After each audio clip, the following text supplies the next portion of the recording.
Billionaire sees a little girl holding a sign. Need a dad? What happens next will melt you. It was a rainy afternoon in New York City. The kind where people hurried through the streets, umbrellas colliding, eyes down, hearts closed. But for Alexander Reed, a billionaire whose life was built on cold logic and ruthless ambition, this day was meant to be like any other. He had just closed a deal worth millions, yet he felt nothing, no joy, no pride, only the same hollow echo that had followed him since his wife passed away 3 years ago. Success had become a routine, not a reward. He sat in the back seat of his sleek black limousine, watching the raindrops race down the glass like tiny lives colliding and disappearing. Then, something unusual caught his eye. At the corner of Fifth Avenue, in the pouring rain, stood a little girl, no more than 7 or 8 years old, holding a cardboard sign that read, "Need a dad." Her clothes were soaked, her shoes barely held together, and her small hands trembled as she held the sign above her head. For a moment, Alexander thought it was some cruel prank, or maybe a publicity stunt. But then she looked up, straight into his car window, and their eyes met. Those eyes, deep brown, full of fear yet burning with an innocent hope, pierced through the walls he had spent years building around his heart. "Stop the car," he ordered his driver. "Sir, we're in the middle of—" "I said stop." Alexander's tone left no room for question.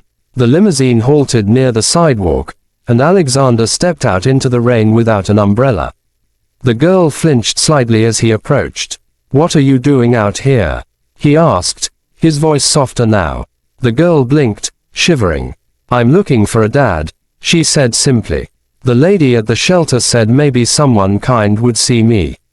"Where's your mother?" he asked gently. "She went to heaven last Christmas," she whispered, hugging the sign closer to her chest. "I've been in different places since then, but no one wants to keep me.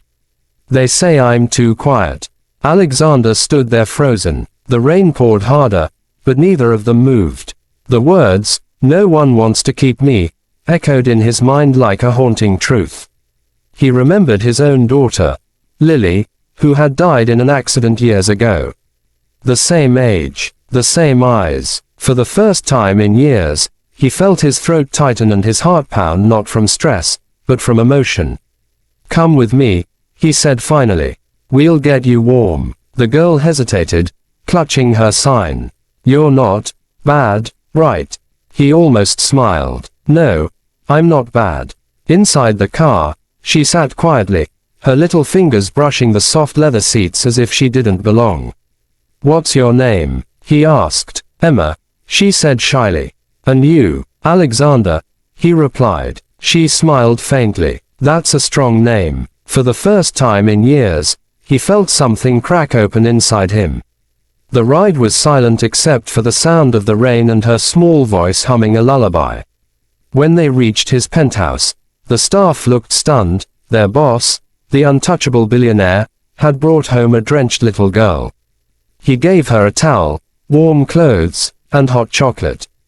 As she sat near the fireplace, he asked, "Do you have anyone I can call?" Emma shook her head. "I only have this," she said, pulling out a small locket with a picture of her mother.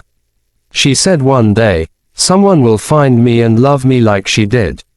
That night, after Emma fell asleep on the couch, Alexander sat across from her, staring at the small figure curled up under a blanket.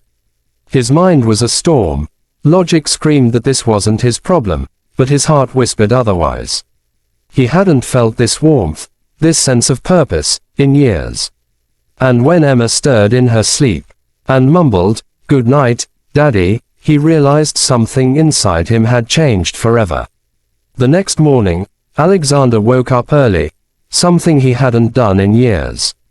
He found Emma in the kitchen, standing on a stool, trying to pour milk into her cereal. The milk jug was too heavy, and it toppled over, spilling across the counter. She froze, terrified. "I'm sorry," she cried, stepping back. "Please don't be mad. I'll clean it." He quickly knelt down and smiled.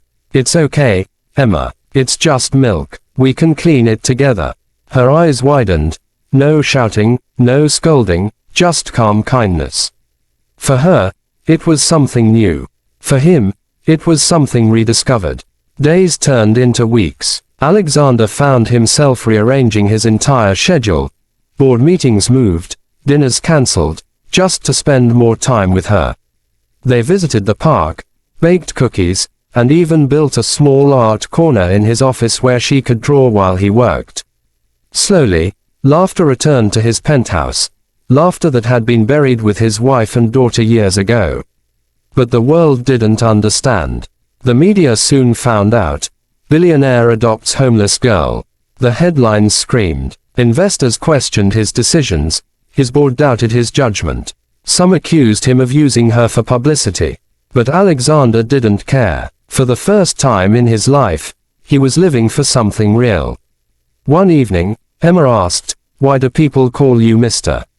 Reed? Why not Daddy?" He looked at her, stunned. The question hit deeper than she could ever know. He smiled gently and said, "Because I didn't know if you wanted me to be that." Emma thought for a moment, then whispered, "You already are." Tears welled up in his eyes, tears he had refused to shed for years. "Then I promise," he said, "you'll never be alone again." Months passed, and Emma blossomed. The shy, lonely girl who once stood in the rain became a bright, confident child. She started school, made friends, and brought color back into Alexander's world. And when she handed him a crayon drawing of the two of them holding hands under a rainbow with the words, "Me and my dad," written in shaky letters, he framed it right above his desk. That night, Alexander stood on his balcony, looking at the city lights. He had everything: power, wealth, status, but none of it compared to the sound of a little girl's laughter echoing from the living room. He realized that sometimes, life doesn't give you what you want, it gives you what you need. And as Emma ran up to hug him, he lifted her into his arms and whispered, "You saved me, you know that." She smiled. "No, Daddy, you saved me." The rain that once separated two lonely souls had brought them together, not by chance, but by fate. So if you're watching this story right now, remember, love doesn't always come when you expect it. Sometimes, it finds you in the rain, holding a small cardboard sign that says, "Need a dad." Red heart if this story touched your heart. Don't forget to like, share, and subscribe for more heartwarming stories that remind us that miracles still happen when we open our hearts.